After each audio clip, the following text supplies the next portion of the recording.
Amravati police आयुक्त राकेश ओला यांनी दर शनिवारी लोक दरबारचं आयोजन केलंय। पोलीस आयुक्त कार्यालयामध्ये आज लोक दरबारामध्ये 33 तक्रारीचं निराकरण करण्यात आलं। यामध्ये अर्जदार आणि गैर अर्जदार यांची समजूत घालून समेट घालून अनेक छोट्या मोठ्या तक्रारींचं निराकरण करून त्यांचं समाधान देखील करण्यात आलं। अमरावती शहर पोलीस आयुक्तालय हद्दीमध्ये 10 पोलीस स्टेशन आहे। पोलीस स्टेशन स्तरावर अनेक चौकशीमध्ये दिरंगाई होणे, तक्रारी नोंदवून न घेणे किंवा योग्य न्याय न मिळणे अशा नागरिकांच्या तक्रारी असतात। यावर तोडगा काढण्यासाठी थेट पोलीस आयुक्त आता लोक दरबाराच्या माध्यमातून सर्वसामान्य नागरिकांना भेटून त्यांच्या समस्या अडीअडचणी समजून घेत आहेत। यामध्ये स्वतः पोलीस आयुक्त राकेश ओला यांनी सर्व 3ही डीसीपी, सर्व पोलीस निरीक्षक यांच्या समक्ष तक्रारीवर मार्ग काढून घेत आहेत। याला उत्स्फूर्त असा प्रतिसाद देखील लाभत आहे। आपला जे माननीय मुख्यमंत्री महोदयाचा जे 100 दिवसाचा 150 दिवसाचा जो प्रोग्राम आहे त्याच्यामध्ये आपण प्रत्येक पोलीस स्टेशनचे स्तरावर तसेच आपले डीसीपी जे आहे त्यांच्या स्तरावर आपण तक्रार निवारण दिवस घेतो दर शनिवारी।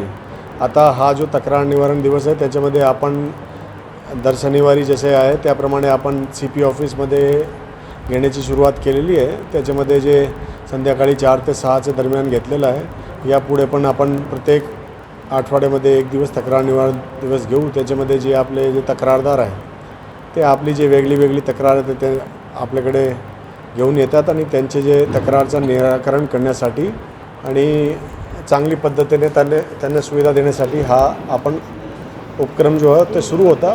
आपले पोलीस स्टेशनच्या लेवलवर आणि आपले DCP लेवलवर सुरू होता। आता CP ऑफिसच्या लेवलवर आपण सुरू केलेलं आहे। ते वेगळे इश्यू आहे ते आपले काही जे आहे ते आपले ऑनलाईन चिटिंगचे आहे, काही मॅट्रिमोनियल डिस्प्यूट्सचे आहे, काही FIR वगैरे आहे, त्याच्यामध्ये काही आहे तर ते वेगळे इश्यू आहे। लेकिन बेसिकली जे आहे ते आपला एक जे तक्रारदार आहे त्यांना ते एक माध्यम भेटला पाहिजे त्यासाठी जे उपक्रम होता ते आपले 100 दिवसाचे माननीय मुख्यमंत्रीजीचा जो प्रोग्राम होता त्याच्यामध्ये ते घेण्यात आला होता। ते सर्व ठिकाणी सुरू होता। आपले पोलीस स्टेशन लेवलवर, ACP लेवलवर, DCP लेवलवर सुरू होता। आता आपण CP लेवलवर ते पण सुरू केलं आहे।